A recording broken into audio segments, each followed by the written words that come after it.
ใจอ่อนเลยเก็บทางปีเลยยอมขอบความสู้ตาหักใจในติดไว้เฮาใจคุยทักนางเฮาก็เลี้ยงคุยว่านางสาวหักใจอยู่แค้นเขาผ่านความยอมโดดดีจูงหยิบมือเขาหักเปียงกันสาวอ่อนก็ใจหัก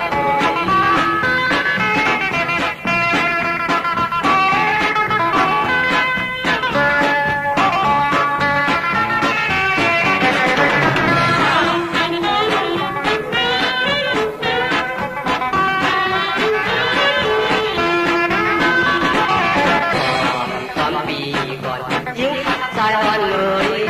รักนางเอาจองพันใจเธอจับน้องแลเห็นเธอน้ำตาไหลนอนขึ้นคุยหัน